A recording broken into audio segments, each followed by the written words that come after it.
Le management de soi.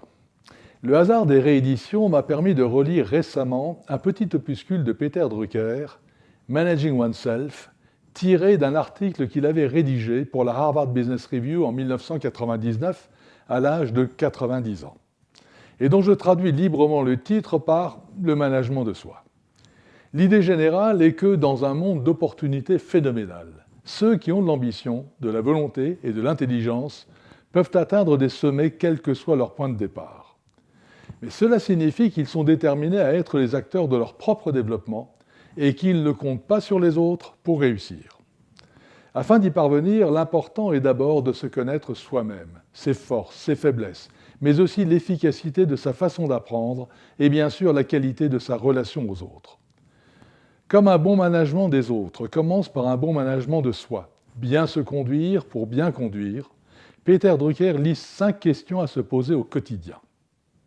La première question, quelles sont mes forces ? Pour les connaître vraiment, il faut être en mesure de s'analyser. À chaque fois que vous prendrez une décision importante, notez précisément le résultat que vous en attendez, puis comparez-le avec la réalité. Vous distinguerez ainsi rapidement les secteurs dans lesquels vous obtenez des succès des autres.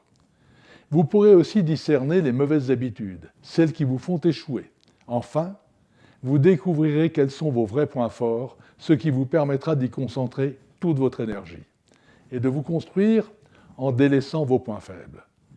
C'est une des grandes théories de Peter Drucker. Plutôt que de tenter de corriger ses points faibles, ce qui ne marche pas, il vaut mieux se concentrer sur ses points forts pour mieux encore les renforcer et progresser en négligeant le reste. Deuxième question, comment je travaille ? J'assimile mieux en lisant ou en écoutant. Je préfère travailler seul ou en équipe. J'aime prendre les décisions moi-même ou les conseiller à d'autres. Je suis du matin ou du soir. C'est en répondant clairement à ces questions et en adaptant votre mode de vie à vos réponses que vous vous donnerez les moyens d'être efficace. Il n'y a pas de secret. Vous serez toujours au sommet de votre art si vous adoptez une hygiène de vie qui correspond à vos vrais besoins physiques et intellectuels. Troisième question, quelles sont mes valeurs ? Quels sont les objectifs que vous poursuivez en tant qu'être humain ? Quelle est votre éthique ? Comment concevez-vous votre rapport aux autres ? Ne tentez pas de vous écarter de vos convictions profondes, vous n'y trouveriez que des frustrations et de l'inefficacité. Adoptez au contraire une attitude et un comportement qui vous définissent.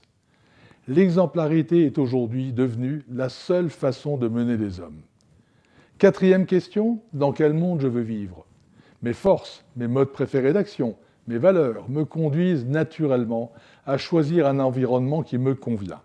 Faites-le de façon méticuleuse. Il s'agit tout de même de l'écrin dans lequel vos talents vont s'épanouir. Cinquième question, comment puis-je contribuer ? Chacun souhaite aujourd'hui prendre son destin en main et s'accomplir, pour le plus grand bonheur de tous. Contribuer de sa propre initiative au succès commun est devenu la règle. C'est toute l'originalité des travaux de Peter Drucker sur le management, mais avec une composante plus humaniste, moins organisationnelle. Passionné de philosophie, il s'était peut-être de plus en plus penché sur la dimension humaine des entrepreneurs et des dirigeants. À bientôt.